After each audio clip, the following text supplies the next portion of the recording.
Hai, bertemu lagi dengan saya Fardhan Mahmudatul Imamah. Kita akan belajar tentang sosiologi hukum. Sebelumnya kita sudah belajar tentang pengertian sosiologi hukum. Sekarang kita akan melanjutkan tentang teori pertama tentang sosiologi hukum. Teori pertama ini kita akan belajar dari tokoh legendaris di bidang sosiologi, namanya Karl Marx. Siapa di antara mahasiswa sosiologi yang tidak kenal Karl Marx? Semuanya pasti kenal Karl Marx dan teori yang sangat legendaris itu. Memang hampir semua teori tentang sosial merujuk kepada Karl Marx, baik itu tentang agama, tentang masyarakat, tentang ekonomi, tentang politik, tentang sosial, dan lain sebagainya. Mereka orang-orang yang menganut Karl Marx atau murid-murid Karl Marx ini biasanya disebut dengan Marxis ya. Nah, kita akan belajar sosiologi hukum dari para Marxis ini atau murid-murid penganut Karl Marx ini. Kemudian sebenarnya Karl Marx sendiri tidak secara eksplisit atau tidak secara belak-belakan. Kalau kalian ingin tahu apa sih sebenarnya pendapat Karl Marx tentang sosiologi hukum, sebenarnya Karl Marx sendiri tidak pernah secara belak-belakan itu ngomong tentang sosiologi hukum. Namun premisnya seperti ini. The history of all to existing society is the history of class struggle. Maksudnya adalah sebenarnya apa yang terjadi di masyarakat itu adalah proses untuk perjuangan sosial atau perebutan sumber-sumber perekonomian, atau kalau dalam bahasa saya itu premisnya yang paling sederhana seperti ini. Menurut Karl Marx, segala hal yang berkaitan dengan kekuasaan, termasuk nanti diantaranya adalah hukum, selalu ada hubungannya dengan politik ekonomi atau bagaimana orang menguasai sumber-sumber perekonomian seperti sumber daya alam, seperti tanah, seperti modal, atau kita sebut kapital. Biasanya kata yang digunakan yang merujuk pada kata modal atau biasanya merujuk pada kata uang ya kalau gitu ya.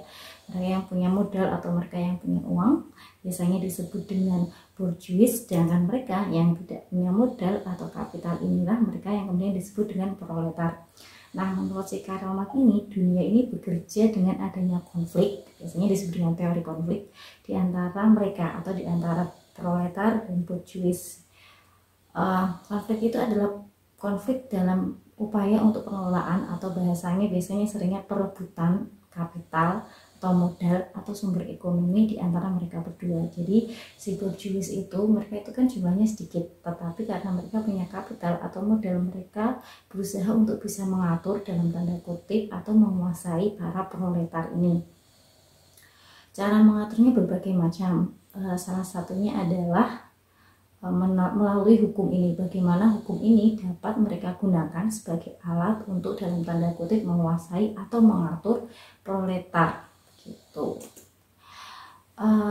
Bourgeois akan menggunakan berbagai aspek kehidupan apapun agar para proletar dapat diatur dalam tanda kutip untuk memenuhi keinginan bourgeois atau untuk bekerja sebagaimana bourgeois inginkan. Dalam proses pengelolaan itu, dalam proses agar dapat diatur itu, biasanya konflik itu terjadi. Nah, bahkan meskipun ada konflik terjadi antara proletar dan bourgeois tadi, justru konflik inilah yang menjadi jalan bagaimana bourgeois dalam tanda kutip tadi menguasai proletar. Bolak-balik ya. Kemudian kira-kira gimana ya caranya? Dan apa hubungannya konflik tadi atau teori konflik antara si bourgeois dan proletar tadi dengan hukum? Apa hubungannya antara class struggle tadi dengan sosiologi hukum?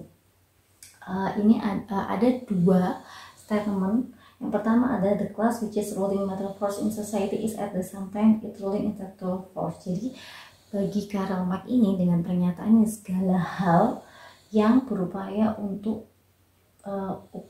kekuatan untuk menguasai materi itu secara otomatis juga upaya untuk menguasai pemahaman atau kebenaran itu sendiri, di mana intellectual force ini yang merujuk salah satunya adalah pada hukum yang mengatur apa yang salah, apa yang benar, apa yang boleh dan apa yang tidak boleh, apa yang seharusnya dilakukan dan apa yang tidak boleh dilakukan, apa yang mendapatkan hukuman dan lain sebagainya. Nah, kemudian capital is therefore not a personal, it a social power. Maka kapital atau modal atau sumber-sumber sumber-sumber perekonomian tadi itu tidak hanya persoalan uang, tidak hanya persoalan kamu punya uang untuk mendirikan pabrik, tetapi ini juga persoalan social power atau kekuasaan terhadap masyarakat. Bagaimana Anda mengatur orang agar bisa dalam tanda kutip bekerja kepada Anda. Misalnya seorang pengusaha, bagaimana cara dia bisa agar orang yang dipekerjakan ini mau dibayar sesuai dengan yang dia inginkan, bukan yang orang yang bekerja itu inginkan, atau bukan keinginan proletar, tapi keinginan borjuis itu sendiri untuk kepentingannya sendiri. Maka dibutuhkan yang disebut dengan social power ini.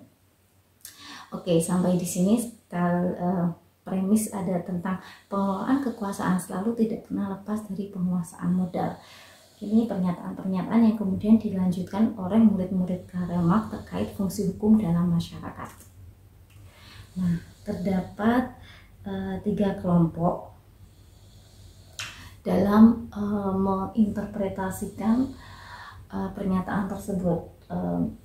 Law, morality, and religion are to him the proletariat so many bourgeois prejudice. Jadi 3 hal ini yang tadi social power tadi itu salah 3 diantaranya adalah tentang law, hukum, atau morality, nilai-nilai moral yang juga diatur dalam tanda kutip upaya untuk mengatur proletar. Kemudian juga religion atau agama. Makanya Anda sering mendengar Karl Marx yang paling banyak dikutip untuk dikritisi adalah pernyataan agama adalah candu, karena menurut dia agama dalam tanda kutip digunakan untuk mengatur para proletar, mereka yang tidak punya uang untuk bersikap tidak masuk akal, yaitu dengan bersabar menerima kekalahannya, menerima kemiskinannya dan lain sebagainya, ditukar dengan misalnya keberkahan tadi. Itu teorinya Karl Marx ya. Nah, tidak hanya agama tapi juga nilai-nilai moral apa yang baik, yaitu misalnya bekerja dengan rajin, bekerja dengan keras gitu ya, sebagai seorang bawahan, jujur dan lain sebagainya. Nilai-nilai moral ini kadangkala juga menjadi jalan di mana para elit ini berusaha untuk menguasai para proletar. Ini nanti sampai ke teori yang namanya teori hegemoni, tapi itu nanti, kita masih berhenti di sini dulu tentang sosiologi hukum. Nah, si murid-muridnya Karl Marx ini ada 3 perspektif ya yang menginterpretasikan pernyataan-pernyataan Karl Marx terkait fungsi hukum tadi dalam masyarakat.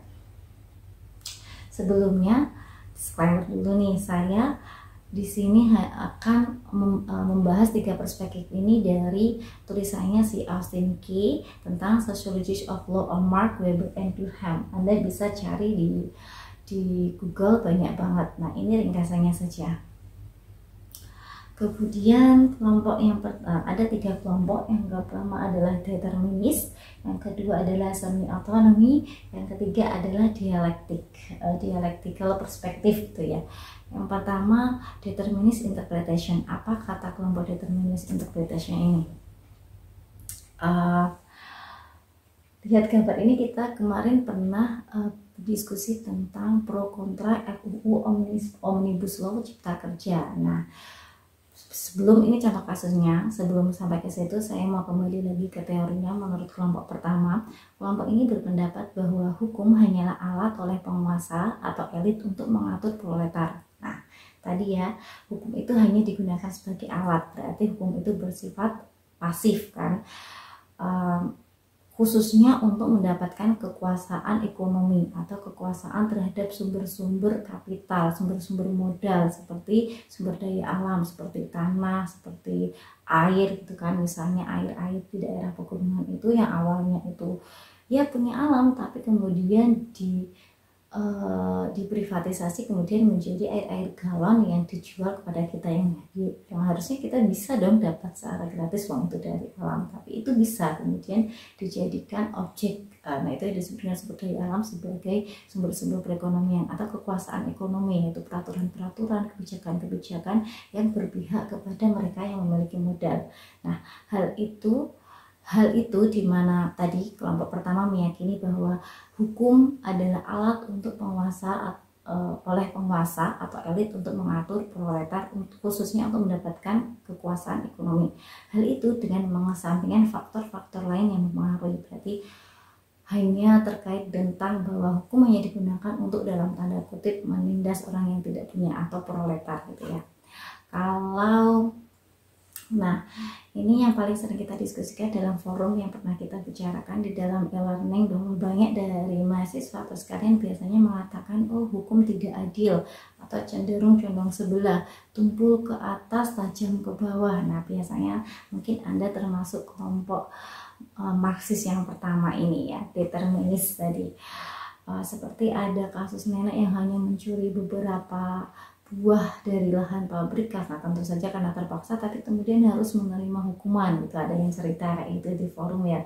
Hukum hanya bisa dimanfaatkan oleh orang kaya untuk dalam tanda kutip mengatur, menindas, menguasai orang miskin. Nah jika Anda orang yang percaya atau berpendapat bahwa hukum sedemikian, maka mungkin Anda bagian dari kelompok determinis ini. Nah, ini kasusnya sekali lagi seperti sedang ramai dalam studi kasus rancangan undang-undang Omnibus Law Cipta Kerja ini, di mana RUU ini dinilai hanya menguntungkan pengusaha atau mereka yang ingin menanam modal, pemilik modal, daripada mereka para pekerja, buruh, atau dalam bahasa kita disebut bahasa Karl Marx disebut sebagai proletar. Kalau kalian setuju dengan pendapat ini, mungkin kalian termasuk kelompok ini. Kalimatnya adalah the economic structure therefore determine the nature of society, definition of law and criminality. Jadi mereka yang para elit inilah yang menentukan definisi hukum dan definisi kriminal, karena mereka yang mempunyai akses yang lebih banyak terhadap pengetahuan hukum, maka mereka yang mengatur apa yang boleh dan tidak boleh untuk orang-orang gitu, untuk khususnya para proletar ini, apa yang benar, apa yang salah gitu. Maka jangan heran kalau kalian seringkali menemukan di dalam berita-berita itu beberapa undang-undang yang dianggap merugikan rakyat gitu. Kemudian kelompok yang kedua ini disebut tadi dengan semi autonomous interpretation. Nah ini cukup mirip dengan kelompok yang pertama, bahwa hukum sebenarnya adalah alat untuk menguasai tadi kan.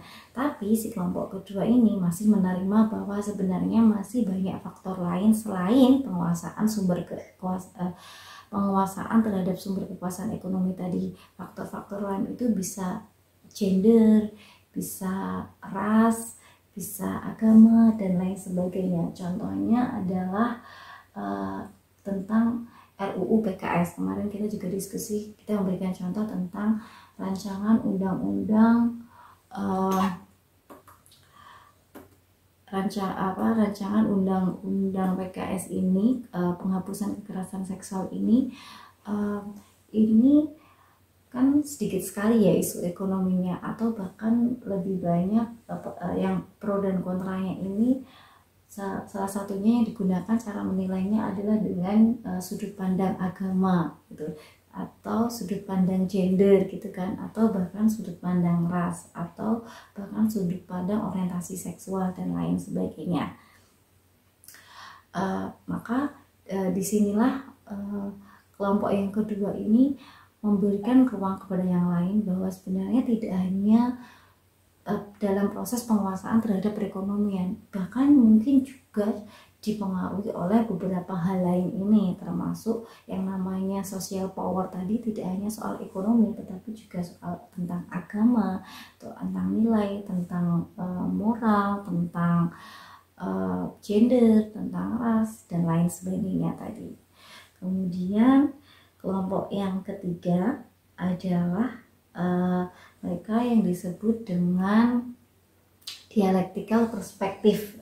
Ini dialectical perspective ini mau mengatakan bahwa yang kelompok pertama berpendapat bahwa ekonomi tidak hanya mempengaruhi hukum,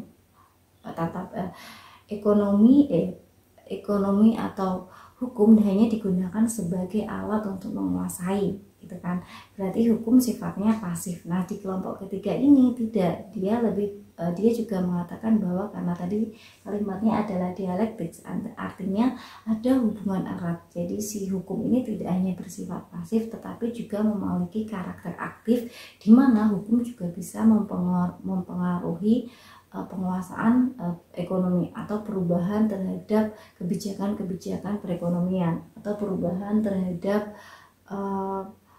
keadilan, pemerataan keadilan. Jadi dia tidak hanya alat yang sifatnya pasif atau mati, tapi dia punya kehidupan, dia punya sifat aktif untuk mempengaruhi masyarakat gitu. Maka teorinya disebut dialektika. Ada hubungan timbal balik antara ekonomi dan hukum. Ekonomi mempengaruhi hukum, begitu juga hukum bisa dapat mempengaruhi penguasaan ekonomi tadi. Jadi dua hubungan ini timbal balik gitu. Jadi tidak searah, tidak hanya ekonomi atau penguasa ekonomi mempengaruhi hukum, sebaliknya juga hukum juga bisa mempengaruhi kondisi perekonomian tadi. Nah,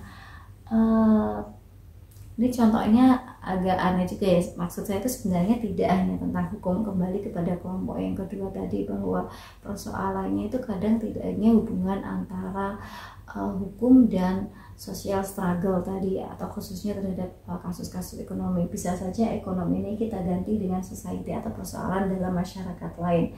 Misalnya adalah yang kabar bagus, kabar baik ya, bahwa dalam undang-undang perkawinan usia pernikahan sudah dinaikkan lagi menjadi 19 tahun, yang sebelumnya mungkin kalau nggak salah 16 tahun gitu ya. Nah, itu 3 kelompok ya. Kemudian nah, oleh karena itu 3 kelompok tadi saya ulangi lagi. Yang pertama adalah determinis, yang kedua adalah semi autonomous, yang ketiga adalah dialektik. Jadi ada yang satu bilang bahwa hukum itu sifatnya pasif sebagai alat, yang kedua adalah tidak hanya ngomongin tentang ekonomi tapi juga ada faktor lain yang mempengaruhi, sedangkan yang kedua, sedangkan yang ketiga adalah hubungannya tidak hanya searah tetapi timbal balik, bahwa elit mempengaruhi hukum, tetapi hukum sendiri juga bisa mempengaruhi perubahan sosial di masyarakat. Oleh karena itu, pro dan kontra RUU biasanya itu adalah ruang di mana masyarakat ini bekerja dalam menegosiasikan berbagai kepentingan untuk sesuatu yang akan menjadi kesepakatan bersama kita nanti. Maka kalian harus mulai sadar atau mulai memahami jika ada pro dan kontra terhadap RUU ini, karena mungkin nanti akan sangat mempengaruhi kebijakan itu akan mempengaruhi kehidupan Anda sehari-hari. Sampai di sini dulu kita belajar tentang sosiologi hukum, tentang karya dari perspektif Marxis. Sampai ketemu lagi untuk pertemuan selanjutnya, kita akan bicara sosiologi hukum dari teori-teori lainnya. Terima kasih. Assalamualaikum warahmatullahi wabarakatuh.